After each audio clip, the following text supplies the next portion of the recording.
नमस्कार, आप देख रहे हैं एसकेपी लाइव न्यूज। आज धार में उप मुख्यमंत्री वित्त मंत्री जगदीश देवड़ा पहुंचे। धार पहुंचने के बाद वो विभिन्न कार्यक्रमों में शामिल हुए। तत्पश्चात धार जिला पत्रकार संघ के कार्यालय पर पहुंचे, जहां पर धार जिला पत्रकार संघ के अध्यक्ष छोटू शास्त्री के द्वारा उनका स्वागत किया गया। साथ में मौजूद पत्रकारों के द्वारा उन्हें पुष्पमाला पहनाकर उनकी आगवानी की गई।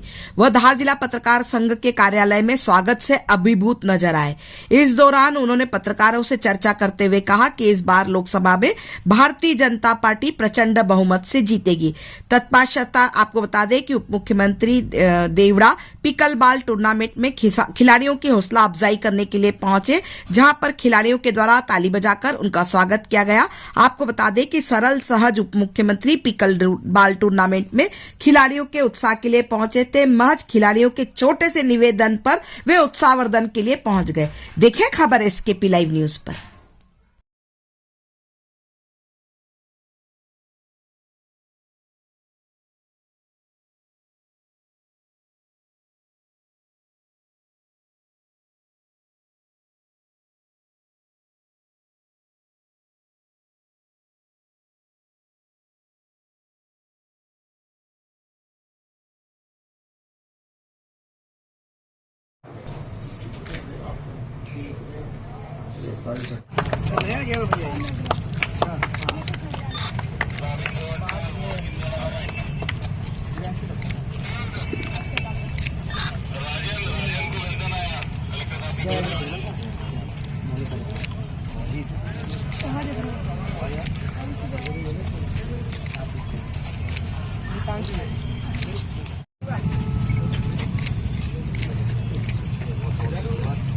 शुभकामनाएं। निरंतर आप प्रगति करो और प्रदेश का नाम रोशन करो। पेडल के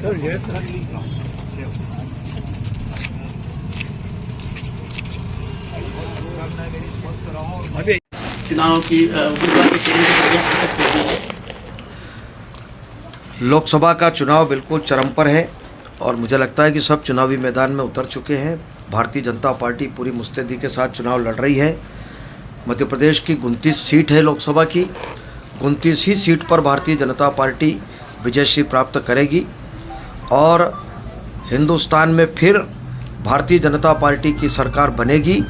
यशस्वी प्रधानमंत्री नरेंद्र मोदी जी एक बार फिर देश के प्रधानमंत्री के रूप में स्थापित होंगे। जनता में अपार उत्साह है और भारतीय जनता पार्टी के प्रति भी अपार उत्साह और नेतृत्व के प्रति भी अटूट विश्वास है।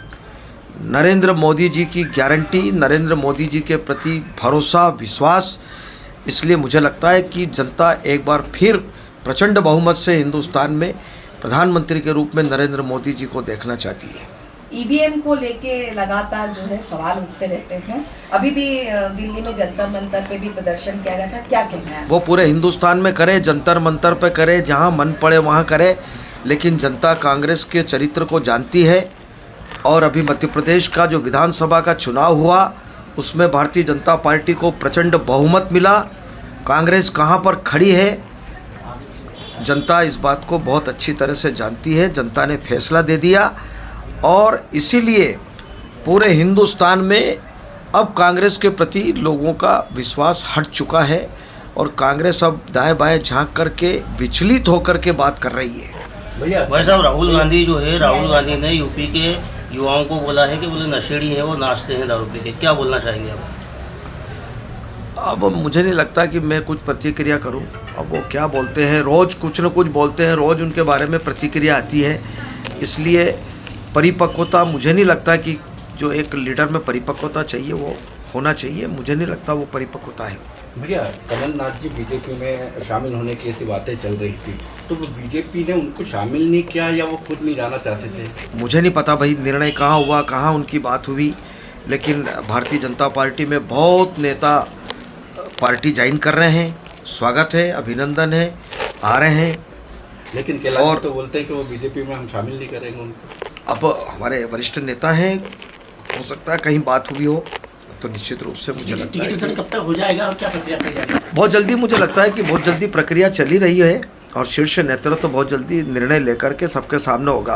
विधानसभा में भी आपको पता है कि बहुत सारी सीटों पर जल्दी ही उम्मीदवार तय कर दिए थे पार्टी ने, तो मुझे लगता है इस बार भी कुछ मुझे लगता है जल्दी होगा। राहुल गांधी की 6 तारीख को यहाँ न्याय यात्रा आ रही है बदनावर, इस बारे में आप क्या कहेंगे? भरोसा ही नहीं है कांग्रेस पर लोगों को, इसलिए इनके बारे में कुछ चर्चा करने का मुझे नहीं लगता कोई औचित्य है।